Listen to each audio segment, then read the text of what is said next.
Graça e paz a todos. Eu vou trazer um estudo para vocês especificamente a respeito do arrebatamento da igreja. Eu vou fazer uma série de vídeos, esse é apenas o primeiro vídeo, serão eu acho que em torno de 7 a 30 vídeos, eu vou particioná-los. Futuramente eu pretendo fazer uma versão completa, só que como é muito extenso, o assunto é muito complexo, aborda muitos textos, eu acho que dará em torno de 300 a 320 minutos, em torno de 6 horas ou mais. Então eu vou fazer aos poucos, essa será a primeira parte, e eu vou abordar assuntos nesse primeiro vídeo sobre o início do pré-tribulacionismo e alguns outros pontos relacionados a esse, como surgiu, e citar alguns textos, explaná-los, fazer a hermenêutica deles, falar um pouco sobre esse assunto. Creio que durará em torno de 50 minutos a 1 hora este pequeno primeiro estudo, primeira parte. Então eu peço a sua paciência e peço que você assista também os outros vídeos que eu estarei gravando após este. Eu vou fazer na sequência, pode levar semanas, dias, semanas, meses, mas eu creio que não vai passar de uns 10 anos eu completo todo esse estudo, amém? Então, ao total, em todo o estudo completo, que durará aí 6 horas eu acho, diversos vídeos, 7 a 30 vídeos, eu vou abordar em 12 capítulos, e o primeiro capítulo será o pré-tribulacionismo. Eu vou falar sobre o pré-tribulacionismo, como surgiu o pré-tribulacionismo, por que surgiu o pré-tribulacionismo. O segundo capítulo tem o título de Israel está separado da igreja. Então eu vou abordar esse assunto porque nós sabemos aí que no meio teológico, soterológico, escatológico tem essa interpretação, algumas outras interpretações também, em que dizem em seus estudos, em suas explanações, explicações, hermenêuticas, exegeses, etc., que Israel está separado da igreja. Eu vou abordar sobre esse assunto. No capítulo 13 eu vou falar sobre a má interpretação de versículos isolados. As pessoas usam versículos isolados para tentarem respaldar, corroborarem as suas teses, suas posições escatológicas a respeito disso. Eu vou explanar cada um deles em grego, no grego koiné, que é como foi escrito o Novo Testamento, e para nós sabermos de fato o que esses textos têm a nos dizer, e não o que nós queremos que eles digam, né? São vários textos, esse capítulo 13 aí são vários textos. Vou procurar falar bem calmamente no grego, e a tradução original do português para o português. Então creio que será muito, muito importante nós abordarmos esse assunto. No capítulo 4 eu vou falar especificamente sobre as ressurreições, que no original grego é anástasis, também tem a ressurreição que se chama no grego egeiro. Então tem vários tipos de ressurreições na Bíblia, e vários significados também. Então eu vou abordar isso no capítulo 4. No capítulo 5 eu vou falar sobre a iminência, que seria mais ou menos assim, a volta do Messias pode acontecer a qualquer momento. Então eu vou falar sobre esse assunto pela Escritura. No capítulo 6 eu pretendo abordar sobre a exortação à vigilância que o Messias nos deixou. No capítulo 7 eu vou falar sobre o arrebatamento da igreja e a parábola das 10 virgens. Eu vou abordar esse assunto, vamos ler a parábola, e nós vamos ver se essa parábola ensina um arrebatamento pré-tribulacionista, pós-tribulacionista ou mid-tribulacionista, enfim. No capítulo 8 eu vou fazer uma exegese detalhadíssima de 2 Tessalonicenses 2, verso 1 ao 8. É um texto que muitos usam para falarem sobre esse assunto, para dizer que o arrebatamento será secreto, para dizer que é o Espírito Santo ou a igreja que detém a manifestação do anticristo, enfim, e que ele será tirado. Vamos ver se é isso mesmo que o texto diz. Vamos abordar esse texto, vamos fazer uma exegese bem explicada bem detalhada e bem demorada. Eu acho que esse capítulo 8 será o mais longo de todo o estudo, talvez ele vai durar aí 1h30 só ele.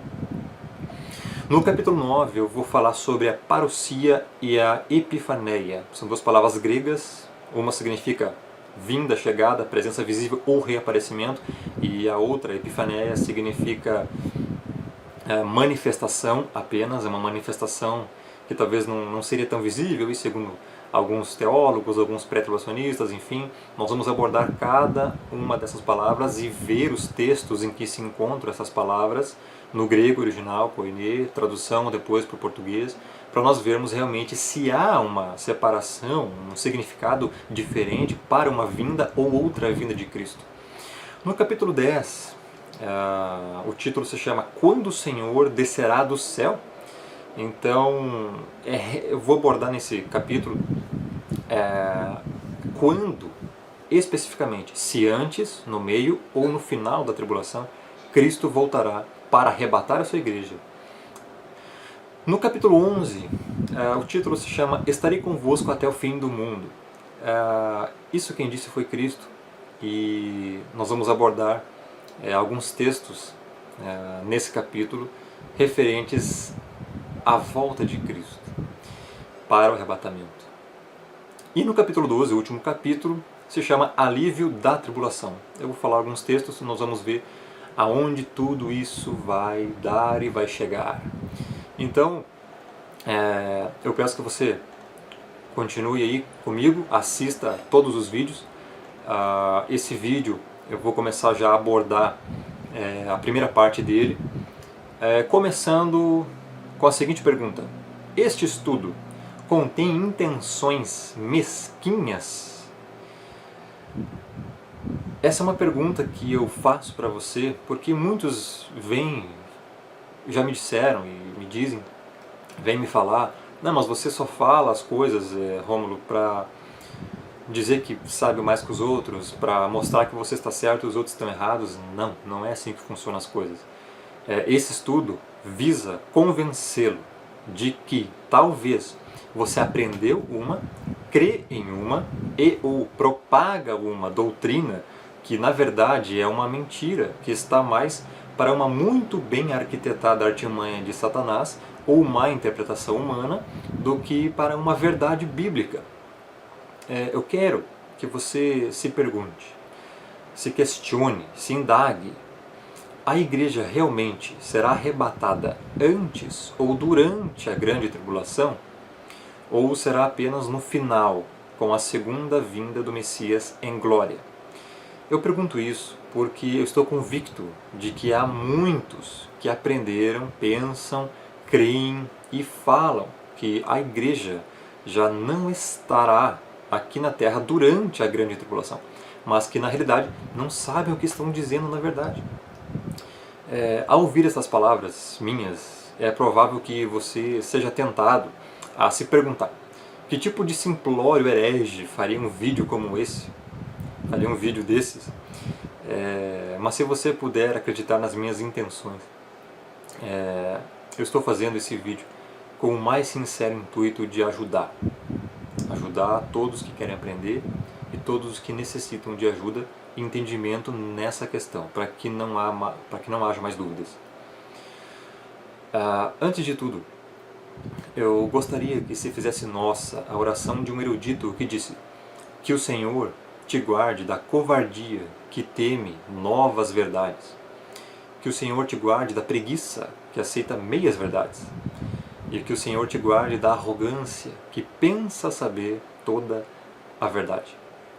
A maioria das pessoas vive na pusilanimidade, teme as verdades que são diametralmente opostas aos seus conceitos, não é tão diligente em buscar a verdade mais plena, mais absoluta, e se torna negligente e preguiçosa, e assim aceita meia verdade. Entretanto, não temos a capacidade de saber toda a verdade, mas mesmo assim, a grande maioria das pessoas somente pensa que sabe e por isso faz quase tudo errado. Eu tenho um aviso importante. Este estudo ele pode ir contra tudo o que você já aprendeu. E o que você já aprendeu como sendo o correto pode estar completamente errado. Por que eu digo isso? Primeiro, eu creio que ao contar essa pequena história que aconteceu comigo, você entenderá perfeitamente. Certa vez, no ano de 2003, quando eu tinha apenas 14 anos, estava na 8ª série do ensino fundamental e havia uma prova de história para fazer. Semanas antes da prova, a professora havia nos dado um resumo de perguntas sobre todo o conteúdo que iria cair nessa prova. Nesse resumo havia em torno de 20 questões concernentes às perguntas que iriam ser feitas exatamente no dia da prova. Então o que eu fiz? Respondi todas as questões em casa. Cada resposta tinha no mínimo 5 linhas de um caderno grande. E ao meu ver, segundo o que eu tinha estudado e respondido, estavam corretíssimas. As respostas todas estavam corretas, ao meu ver, segundo o que estava escrito nos livros, no meu entendimento. Só que foi aí que aconteceu algo.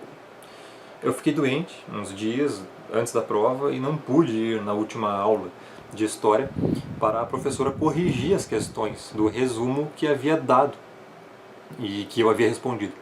Mesmo assim, pensei que eu havia respondido todas corretamente e fiquei estudando em casa ao ponto de literalmente decorar todas as perguntas e todas as respostas, respectivamente, uma a uma. Chegando o dia da prova, eu estava muito confiante e sabendo que iria responder todas as perguntas da prova corretamente, pois havia decorado tudo, mas não foi bem isso que aconteceu. Eu sentei na cadeira, respondi todas as 20 questões, exatamente como havia decorado em casa, uma a uma, sem errar uma vírgula, e entreguei a prova para a professora. Passaram-se uns dias, e no dia da entrega da prova corrigida por ela, ao me entregar, olhei minha nota. Tomei um susto e disse à professora: mas isso aqui só pode estar errado, professora. A prova vale 100 e eu tirei 53. A senhora corrigiu errado a minha prova. Olha aqui o meu caderno, com todas as respostas. Olha aqui o caderno, professora. As mesmas respostas que eu decorei e coloquei na prova. Então ela me mostrou o caderno dela, com as mesmas perguntas do resumo que havia dado para nós fazermos semanas antes daquela prova, e também me mostrou as respostas que estavam abaixo de cada pergunta. E para minha surpresa, indignação e tristeza, praticamente a metade das respostas era totalmente diferente das que estavam no meu caderno, as que eu havia decorado. As respostas que estavam no caderno dela estavam corretas, as minhas é que estavam erradas. Isso aconteceu porque eu não pude ir ao último dia antes da prova para corrigir as questões e pensava que o que eu havia aprendido e decorado é que era o correto, quando, na verdade, eu não sabia que estava muito enganado. Por quê? Por ter aprendido errado. A mesma coisa acontece com a grande maioria dos pré-tribulacionistas, ou seja, com aqueles que acreditam que o arrebatamento da igreja acontecerá antes da grande tribulação. Não generalizando aqui, mas a maioria dos pré-tribulacionistas ou não estudam, de fato, de uma forma profunda sobre o arrebatamento da igreja, ou apenas repetem o que outros pré-tribulacionistas também repetem de outros pré-tribulacionistas.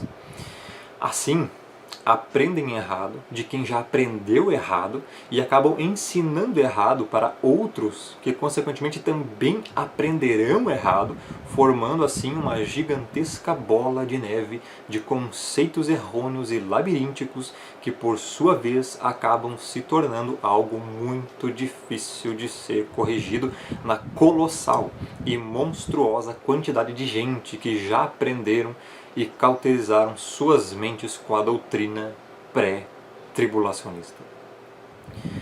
E isso pode, e muito, ter acontecido com você também, no que diz respeito ao arrebatamento da igreja. Você, por todos esses anos, pode ter aprendido algo que na verdade sequer está nas Escrituras.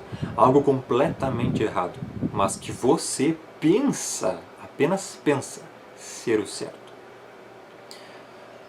Você, durante todo esse tempo, pode ter crido em um ensinamento inventado e torcido pelos homens e que nunca foi revelado por Deus e pensa que é a verdade, por não procurar a verdade mais plena, mais absoluta.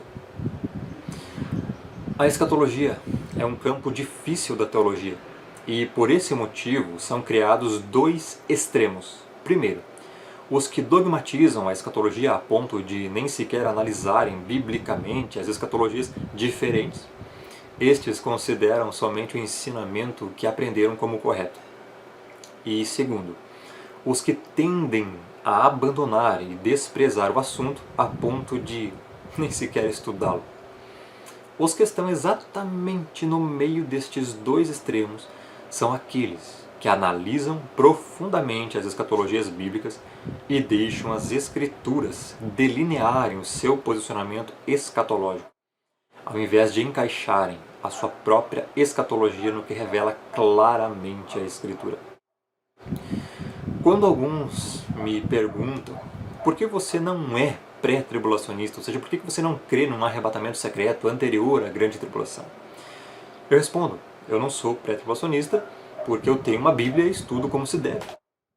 Então, sem nenhuma demora, já quero afirmar com toda a certeza, por passar tempos estudando sobre este assunto, sobre o arrebatamento da igreja profundamente nos seus originais em grego, foram anos, e deixando que as escrituras tracejassem meu posicionamento escatológico, que eu sou pós-tribulacionista, ou seja, eu creio que a igreja será arrebatada apenas no final da grande tribulação, e não antes e nem durante, e que não tem base bíblica o pré-tribulacionismo.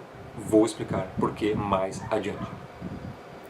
Os motivos pelos quais eu afirmo isso seguem-se em todo esse pequeno estudo. Convido você a analisá-los, tirar suas próprias conclusões e até mesmo julgar se estão de acordo com as Escrituras, com o que o Senhor e Mestre Jesus Cristo disse e ensinou e com o que os seus apóstolos falaram segundo a palavra de Deus. Então, eu vou abordar no primeiro capítulo, vou iniciar agora o capítulo 1 e vou falar sobre, especificamente, o pré-tribulacionismo. Os primeiros elementos para o surgimento da ideia do arrebatamento anterior à tribulação apareceram no século XIX, dentro do movimento carismático dos Irvingistas. Como é que é? Irvingistas? É isso mesmo. É exatamente isso. Você vê que além desta doutrina ser estranha, até o nome de onde ela surgiu é estranho. Irvingistas é até difícil de falar. Até aquele século, o século XIX, ninguém fez qualquer distinção entre o arrebatamento e o segundo advento de Cristo. O movimento surgido entre os irvingistas foi posteriormente popularizado pelos irmãos de Plymouth, nos Estados Unidos, de onde rapidamente se propagou para outras denominações evangélicas, as quais, pelo fato de, em sua maioria, terem iniciado suas atividades de evangelismo internacional e crescimento, a partir do século XVIII, absorveram a interpretação pré-tribulacionista, chegando em alguns casos a dogmatizá-la em seus credos. Para entender por que essas igrejas abraçaram a novidade do pré-tribulacionismo, é necessário saber qual era a mentalidade escatológica daquele tempo. A maioria dos cristãos no século XVIII era pós-milenista e historicista, ou pré-milenista histórico, ou alguns até amilenistas também. Ou seja, eles entendiam que Jesus voltaria, no caso os pós-milenistas, depois do milênio, e que os fatos e sinais profetizados no Apocalipse e noutras passagens bíblicas já tinham se cumprido durante a história. Era comum interpretar os 1260 dias descritos no Apocalipse como 1260 anos, ou 2300 dias descritos em Daniel como 2300 anos. Então, o pré-tribulacionismo surgiu nessa convergência histórica e baseado nessa mentalidade. A ideia de iminência, ou seja, a volta de Cristo ocorreria a qualquer momento, pois todos os sinais já tinham se cumprido durante a história, foi unida à ideia de que os cristãos cheios do Espírito Santo seriam tomados para Deus antes da manifestação do Anticristo, concepção divulgada a partir de uma revelação. Isso mesmo, de uma revelação recebida pela jovem Margaret MacDonald, uma integrante dos Irvingistas. Essa revelação foi aceita pelo pastor Edward Irving como uma mensagem divina e logo após ele buscou argumentá-la com textos bíblicos no jornal The Morning Watch, na edição de junho de 1831. Anos depois, o modelo pré-tribulacionista foi sistematizado por John Nelson Darby, unindo os fundamentos surgidos entre os irvingistas com as premissas do dispensacionalismo. Sinceramente, creio que muitos servos do Senhor serão protegidos, não tirados, durante a grande tribulação final. Não irei aprofundar aqui sobre a veracidade da revelação recebida pela jovem Margaret MacDonald. Eu creio nas verdadeiras manifestações do Espírito Santo. Creio que o Espírito Santo age com quem quer e como ele quer, da forma como ele quiser. O que não pode haver, em hipótese alguma, é a aceitação de uma revelação que se coloca contra verdades bíblicas. Nunca nenhuma revelação terá ou tem mais autoridade do que a revelação selada na palavra de Deus. O que fica claro neste ponto é que a interpretação que foi dada a respeito da revelação pelos líderes irvingistas aponta para algo que foge da verdade das Escrituras e do que havia sido ensinado pelos apóstolos no primeiro século. Para o cristão parece ser uma teoria muito confortável, mas veremos mais adiante que o pré-tribulacionismo é uma doutrina de paz e segurança, entre aspas, e que pode futuramente vir a destruir a fé de muitos. Apesar dos pré-tribulacionistas frequentemente alegarem que as suas crenças são baseadas numa leitura simples e literal das Escrituras, o fato é que uma leitura literal das Escrituras é incapaz de produzir uma crença no arrebatamento pré-tribulacionista. Até mesmo Hal Lindsey, o mais famoso defensor do pré-tribulacionismo, admite que a sua crença não se baseia no sentido simples e literal das Escrituras. Lindsey admite que ele não consegue mostrar nenhum versículo que diga claramente que o arrebatamento ocorrerá antes da tribulação. Isso está no livro dele, O Arrebatamento, por Hal Lindsey, página 32. Ao invés disso, Lindsey alega que, abre aspas, o pré-tribulacionismo é amplamente baseado em argumentos de inferência e silêncio. Página 31. Se o pré-tribulacionismo não vem de um entendimento literal das Escrituras, devemos então nos perguntar de onde ele se originou e por que tanta gente acredita nisso.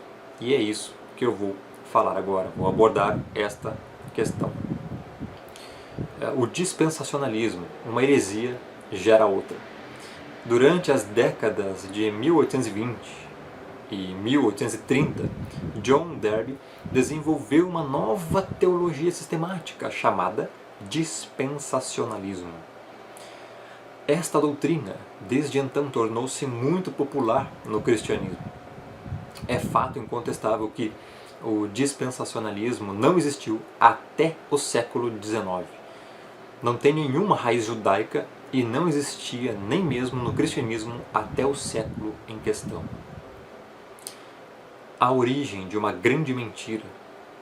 Como a maioria dos teólogos do século XIX, John Darby era antinomiano, isto é, acreditava que a lei de Moisés, ou seja, a Torá do Eterno, tinha desaparecido na cruz. Darby se sentia incomodado com os sérios problemas trazidos por esta doutrina. Ele percebeu que durante os 7 anos da última semana profética de Daniel, os sacrifícios estariam sendo feitos no templo. Como a lei de Moisés estava claramente sendo cumprida durante os 7 anos da tribulação, Derbe concluiu que a lei voltaria a ter validade no início da tribulação. Esta linha de raciocínio fez Derbe segregar as histórias bíblicas e proféticas em períodos compartimentadas. Ele compartimentou. Derbe teorizou que a idade da lei tinha acabado na cruz e que a idade da graça, ou idade da igreja, tinha começado na cruz. Então, com a tribulação, a idade da lei volta e a idade da graça termina. Isto criou um problema grande para a teoria de Derbe. Como poderia a idade da lei retornar se a igreja ainda estaria na terra? Derbe achava que na idade da lei o Eterno lidava com Israel e na tribulação o Eterno voltaria a lidar com Israel. Então, o que aconteceria com a igreja? Essa era a questão. Certamente que a igreja não sairia da idade da graça para voltar para a lei de Moisés. Como consequência desta linha de raciocínio absurda, Derbe adotou a ideia mais absurda ainda de um arrebatamento pré-tribulacionista, que havia se tornado tão popular entre os irvingistas. Esta ideia dizia que a igreja sairia da terra no início da tribulação, deixando Israel para trás, para sofrer na tribulação durante o período da volta da lei. Derbe agora tinha um outro problema. Se a igreja fosse arrebatada, deixando Israel para trás, o que dizer dos judeus crentes? Eles seriam arrebatados juntamente com a igreja ou ficariam para trás com Israel? Derbe inventou outra solução completamente louca, a dicotomia Israel-Igreja. Esta teoria ensinava que um judeu que se tornava crente no Messias passava a fazer parte da igreja e não era mais parte de Israel. Como resultado disso, ninguém poderia ser parte tanto da igreja quanto de Israel. Segundo esta teoria, judeus crentes deixariam de ser judeus e se tornariam parte da igreja, que ele ensinava a conter pessoas que não eram nem judeus nem gentios. Olha o tamanho da heresia do camarada. Portanto, as 3 mentiras que se tornaram pilares do dispensacionalismo são: primeira, a lei não seria para hoje.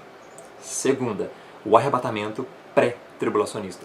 E terceira, a dicotomia Israel-Igreja. Obviamente que judeus nazarenos não podem aceitar nem a número 1, nem a número 3. A número 2 só seria necessária por causa da crença na número 1. A número 2 não funciona sem a número 3, que foi criada para resolver os problemas da número 2. Como resultado, o judaísmo nazareno é incompatível com o dispensacionalismo. 2 de seus 3 pilares fundamentais não são compatíveis com a teologia bíblica original adotada pelo movimento nazareno. Além disso, o único pilar remanescente não se sustenta sozinho. Quando examinada à luz das Escrituras, toda a estrutura do dispensacionalismo é destruída. Então você vê a quantidade de heresia e equívocos doutrinários, crassos, erros grotescos foram criados para se apoiar, para tentarem respaldar, corroborar a teoria de um arrebatamento anterior à tribulação. Agora vamos abordar o capítulo 2, que se chama Israel está separado da igreja. Aqui nós vamos abordar alguns textos.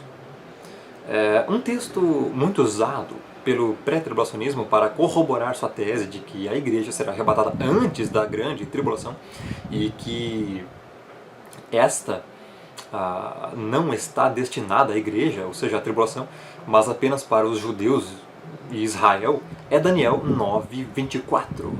Analisemos o texto. Diz assim: 70 semanas estão determinadas sobre o teu povo e sobre a tua santa cidade. Isso é o que diz Daniel 9:24.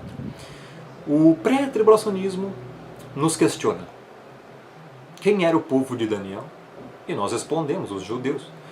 O pré-tribulacionismo afirma e ensina que a igreja não passará por esse período de governo do anticristo e da grande tribulação, porque as 70 semanas proféticas são destinadas apenas, abre aspas, sobre o teu povo, Daniel 9:24, fecha aspas. Ou seja, apenas para os judeus. Isso segundo o pré-tribulacionismo. Mas o que as Escrituras dizem sobre isso? O que a palavra de Deus diz sobre povo, sobre judeus e gentios? Bom, sabemos que até a morte e ressurreição de Cristo havia dois tipos de gente, entre aspas, no mundo: judeus e gentios. Até a morte e ressurreição de Cristo, Israel era um povo separado, sim, de todos os outros. Mas vejamos o que aconteceu com os gentios, ou seja, qualquer povo que não é judeu.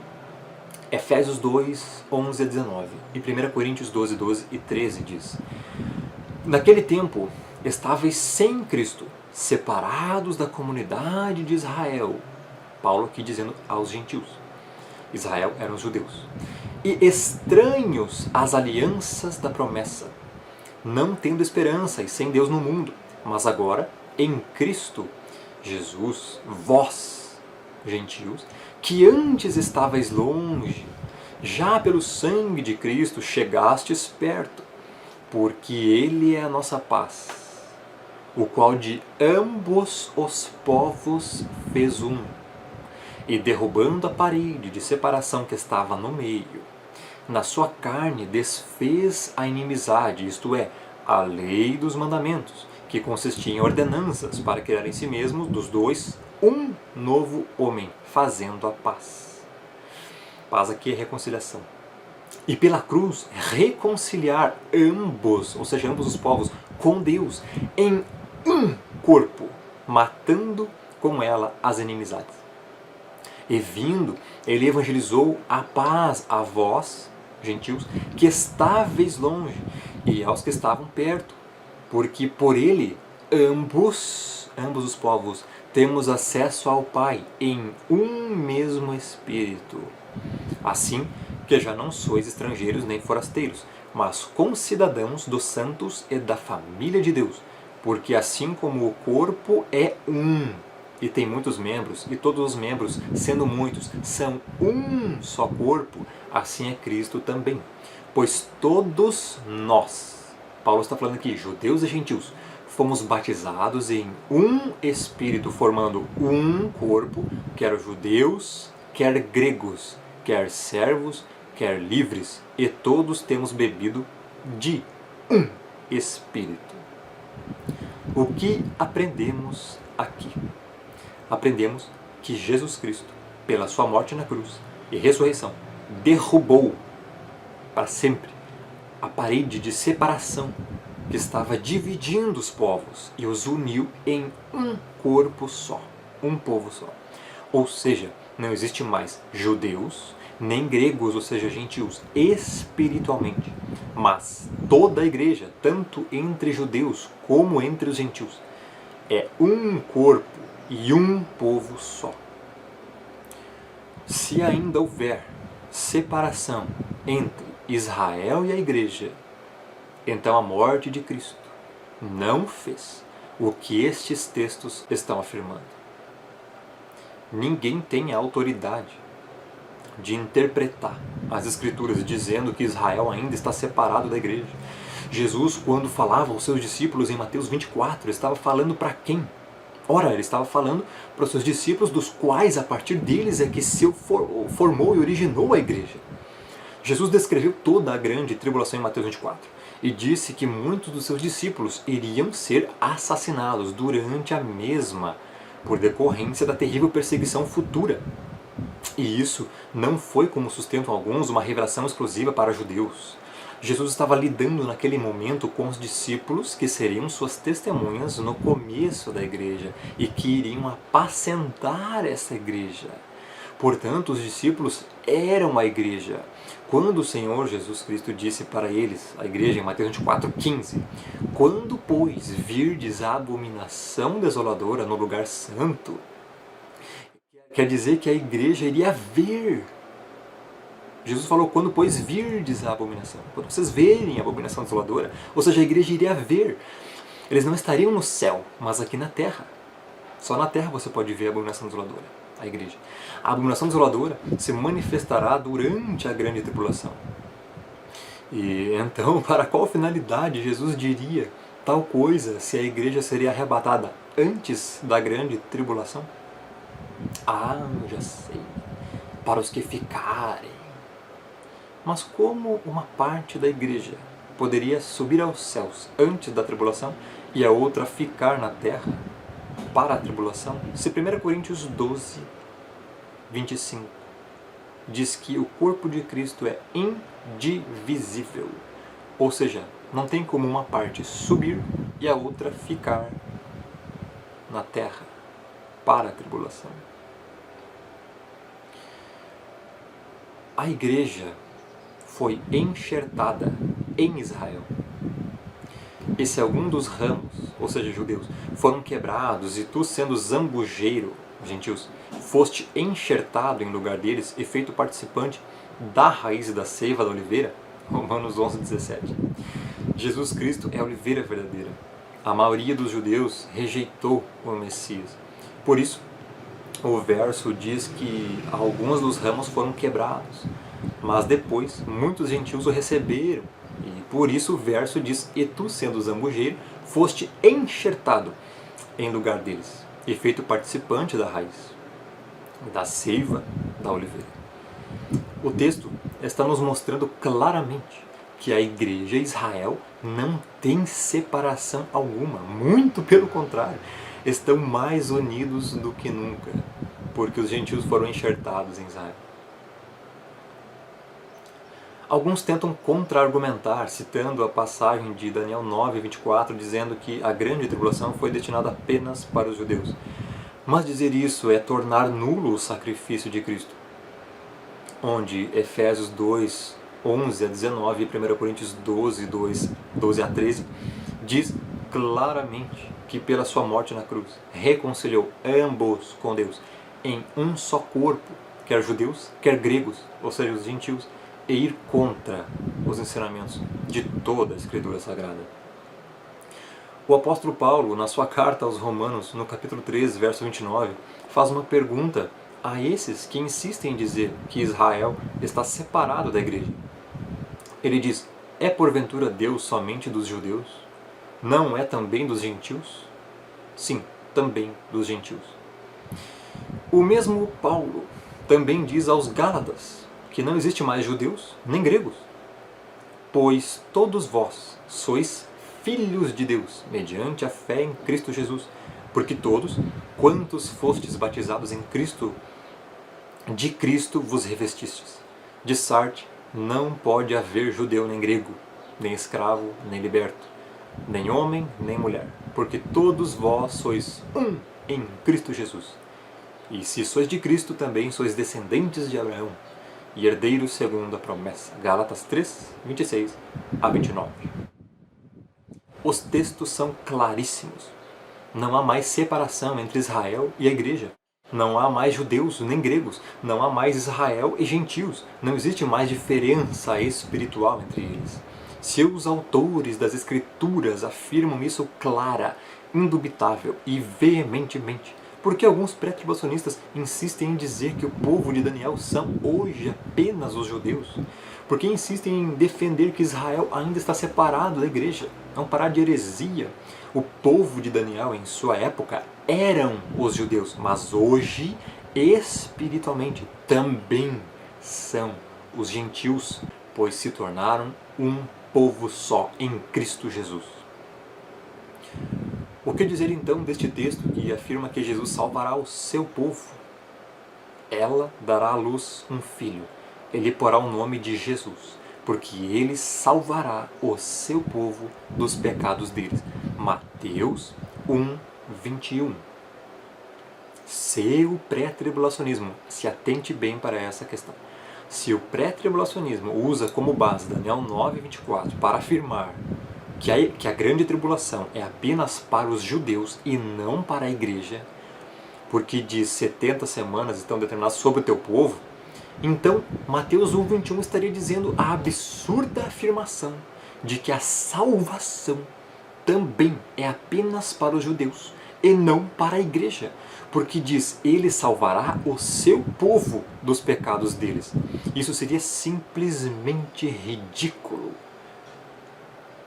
Se os pré-tribulacionistas estão dizendo que a grande tribulação é apenas para Israel e não para a igreja, baseados em Daniel 9:24, então também tem de sustentar, conforme Mateus 1:21, que a salvação é apenas para Israel e não para a igreja, os gentios, o Brasil, os Estados Unidos, os cristãos, os eleitos que estão espalhados para o mundo todo, o que é uma tremenda heresia.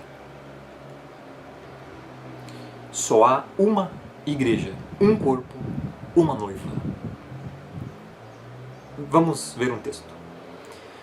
Olhai, pois, por vós e por todo o rebanho, sobre que o Espírito Santo vos constituiu bispos, para apacentardes a igreja de Deus, que ele resgatou com seu próprio sangue. Atos 20:28. A igreja de Deus, amada, salva, resgatada pelo sangue de Cristo. Ele pagou um alto preço para ter a igreja para ele mesmo. Quando analisamos Efésios 5:23-32, veja que a igreja é tratada por Paulo como uma mulher, como a mulher de Cristo, e se entregou por amor para ela. Neste texto, vemos também que a igreja é o corpo de Cristo. Logo, podemos concluir que igreja e corpo são iguais. Igreja é igual a corpo. No mesmo texto, quando Paulo fala sobre o homem deixando seu pai e mãe e se unindo à sua mulher, ele está falando do matrimônio.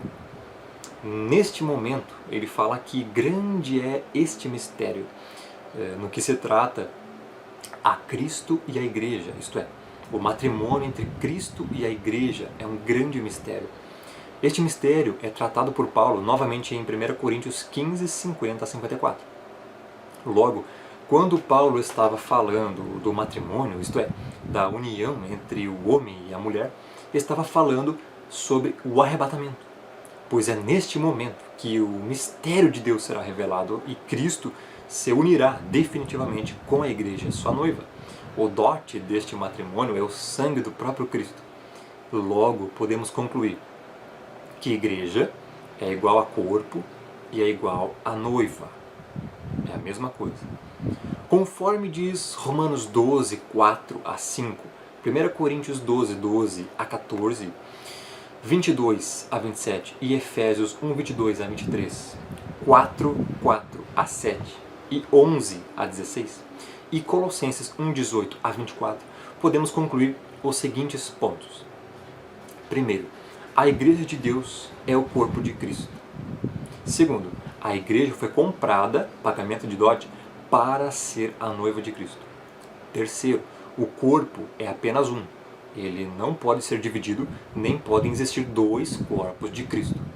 Quarto, da mesma forma, a noiva de Cristo é apenas uma. Não podem existir duas noivas de Cristo, pois desta forma ele seria bígamo, o que é um absurdo completo. Quinto, a igreja é o corpo, que é a noiva. Não existe a igreja que não é corpo. Não existe a igreja que não é noiva. Não existe a noiva que não é corpo. Então, a igreja é o corpo de Cristo, pois foi comprado para ser a noiva dele. Veja que estes três termos, igreja, corpo e noiva, são fortemente ligados. Se alguém é igreja de Cristo, torna-se membro do seu corpo e é noiva dele. Não é possível que alguém seja membro do corpo de Cristo, mas não seja noiva dele. Não é possível que alguém seja comprado pelo sangue de Cristo e não seja noiva. Da mesma forma, não é possível que alguém seja comprado pelo sangue de Cristo e não seja membro do seu corpo. Também não é possível que, sendo membro do corpo de Cristo, não faça parte das bodas com Cristo. Veja então quão íntimas são estas palavras. Não é possível dividi-las. Ou não sabeis que vosso corpo é templo do Espírito Santo, que habita em vós, proveniente de Deus, e que não sois de vós mesmos, porque fostes comprados por bom preço? Glorificai, pois, a Deus no vosso corpo e no vosso espírito, os quais pertencem a Deus. 1 Coríntios 6, 19 e 20. Conforme diz este texto, a igreja, que é o corpo de Cristo, que também é sua noiva, foi comprada. Diante dos textos e contextos apresentados, só podemos concluir que igreja é igual a corpo, que é igual a noiva e que foi comprada pelo sangue de Cristo. Quando o Senhor Jesus derramou o seu sangue, foi para comprar a sua amada noiva, a igreja de Deus, que é o seu corpo. O noivado é o período na qual o noivo e a noiva se preparam para o casamento. Neste período, eles estarão ausentes um do outro e a noiva aguarda o noivo enquanto o mesmo prepara uma condição para que, quando se unirem em matrimônio, possam habitar juntos. Analisando os textos citados até o momento, entendemos claramente que a igreja é a noiva do Cordeiro. Agora eu pergunto, quando ocorrerá este encontro do noivo, Cristo, e da noiva, a igreja, para que possam então se unir em matrimônio e então habitar juntos para sempre? Conforme diz 1 Tessalonicenses, capítulo 4, versículo 15 a 17, e Mateus 25, 1 a 13, é no arrebatamento, por ocasião da segunda vinda de Cristo, que acontecerá este encontro entre o noivo e a noiva, a partir deste momento que se unirão definitivamente em matrimônio. Este pensamento é coerente também com o fato de Paulo se referir a este momento como um grande mistério, quando o mesmo se refere ao casamento entre Cristo e a igreja, Efésios 5:32, e a glorificação de nossos corpos por ocasião do arrebatamento na vinda do Senhor em 1 Coríntios 15:51. Sendo assim, podemos acrescentar em nosso raciocínio: a igreja é igual a corpo, que é igual à noiva, que foi comprada pelo sangue de Cristo, e o matrimônio será no arrebatamento por ocasião da segunda vinda de Cristo. As principais características dos santos na grande tribulação são: está em Apocalipse 14, 9 a 13. Guardam os mandamentos e a fé em Jesus. Apocalipse 7, 9 a 17. Tem as vestes lavadas no sangue do Cordeiro. Apocalipse 24 a 6. Capítulo 20, verso 4 a 6. São sacerdotes de Deus e de Cristo. Apocalipse 12, 10 a 11. Tem o testemunho de Jesus Cristo. Conclusão: a igreja, corpo, noiva, foi comprada para Cristo, o noivo, pelo seu próprio sangue e, como consequência, foi feita reino e sacerdócio e se tornou herdeira de Deus e co-herdeira de Cristo. Sendo assim, a única que pode reinar com Cristo, o Rei, pois será sua rainha, que reinará à sua direita após este matrimônio real, que é o arrebatamento. Os santos da grande tribulação têm a fé em Jesus, são lavados no sangue do Cordeiro, são reis e sacerdotes, têm o testemunho de Jesus e reinarão sobre a terra com ele. Ora, se somente a igreja de Deus foi comprada pelo sangue de Cristo para ser a sua noiva, dote do noivo, para assim somente os seus integrantes serem membros do seu corpo e somente os seus membros serem reis e sacerdotes, e assim somente estes reinarem sobre a terra como o Senhor, e os santos da grande tribulação, conforme os textos que eu acabei de citar de Apocalipse, apresentam exatamente as mesmas características, então, com certeza, estes também são igreja, corpo e noiva de Cristo. Ora, se somente a igreja de Deus, que foi comprada pelo sangue de Cristo, tornou-se sacerdócio real e reinará com o Rei Jesus na terra, então os santos da grande tribulação também são igreja de Deus, pois eles reinarão com Cristo. E se são igreja de Deus, são membros do corpo de Cristo. Se o arrebatamento ocorre antes da grande tribulação, então Cristo arrebatou para si somente um pedaço do corpo? Não posso acreditar. Se somente os membros da igreja, corpo e noiva do Senhor, podem ter sido comprados pelo sangue dele, podem ser chamados reis e sacerdotes e podem reinar com ele sobre a terra. Então o arrebatamento da igreja, que é o próprio matrimônio, encontro do noivo com a noiva para coabitarem juntos, só pode ocorrer depois da grande tribulação, pois de outra forma geraria a absurda conclusão de que Cristo poderia ter ou tem duas noivas, dois casamentos, dois corpos, duas classes de reis e sacerdotes, duas classes de testemunhas dele e outras duplicidades. Veja, então, que criar uma terceira volta de Cristo, ou fazer que a segunda vinda de Cristo tenha duas fases separadas por 7 ou 3 anos e meio, é gerar toda esta série de duplicidades absurdas e totalmente impossíveis.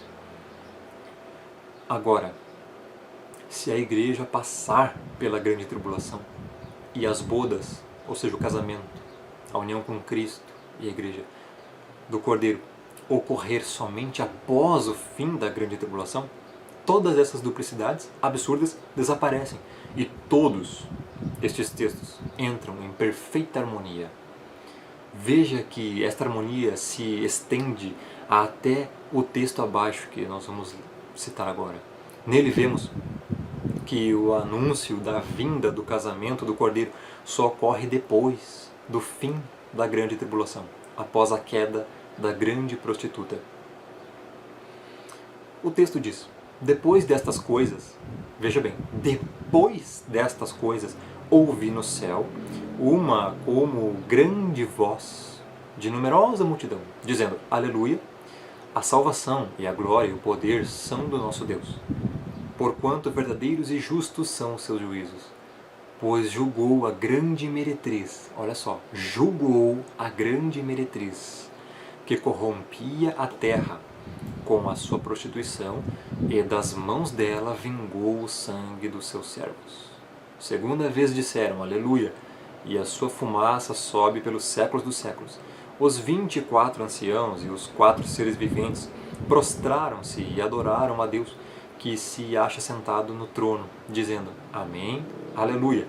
Saiu uma voz do trono, exclamando, Dai louvores ao nosso Deus, todos os seus servos, os que o temeis, os pequenos e os grandes.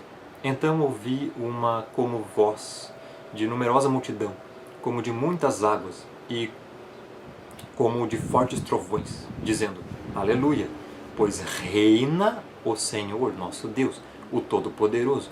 Alegremo-nos, exultemos e demo-lhe a glória, porque são chegadas as bodas do Cordeiro, cuja esposa a si mesma já se ataviou. Pois lhe foi dado vestir-se com um linho finíssimo, resplandecente e puro, porque o linho finíssimo são os atos de justiça dos santos. Apocalipse, capítulo 19, verso 1 a 8. Já é o final da tribulação este texto. Ou seja, as bodas do Cordeiro, o matrimônio, o arrebatamento da igreja, a união de Cristo com a igreja, se dará apenas no final da tribulação. Após Deus julgar a grande prostituta, é que acontecerá as bodas do Cordeiro e o arrebatamento. É um dos textos mais claros das Escrituras. Então, essa foi a primeira parte. Esse foi o primeiro vídeo. Futuramente eu estarei postando a continuação. Serão em torno de mais 6 vídeos, ou 7. E futuramente talvez eu faça, como eu disse no início, a união de todos esses estudos em um só que talvez fique muito longo, ou seja, poderá durar 6 horas aproximadamente. E também eu vou particioná-los em torno de 10 minutos cada vídeo, cada parte. Por exemplo, esse vídeo agora que durou aí em torno de 1 hora aproximadamente, eu vou particioná-lo em vídeos de 10 minutos talvez, ou não, vamos ver como é que será. E futuramente aí estarei abordando todos os capítulos e temas e textos que eu citei lá no início, em grego koiné. Farei exegese de cada um. Nesse primeiro vídeo eu não citei nenhum texto em grego, nem houve essa necessidade, os textos são claríssimos, até no português nós podemos entender que Israel não está separado da igreja. Este primeiro vídeo eu falei especificamente sobre isso, só sobre isso, para nós não misturarmos muito as coisas, mas futuramente eu vou abordar todos os versículos das Escrituras em grego koiné, fazer a sua exegese, hermenêutica, explicação. Vamos ler, vamos analisar, vamos debater. Você pode comentar sobre esse vídeo, você pode aí curtir esse vídeo. Se você estiver vendo esse vídeo pelo YouTube, se inscreva no canal, ajude o canal a propagar mais o Evangelho, a sã doutrina. E espero que esse vídeo tenha auxiliado, tenha o guiado pela verdade, tenha tirado dúvidas, tenha esclarecido alguns pontos, que talvez você ainda tinha alguma dúvida sobre eles. E espero que Deus os abençoe, os guie por toda a verdade. Estarei gravando os outros vídeos aí nos próximos dias.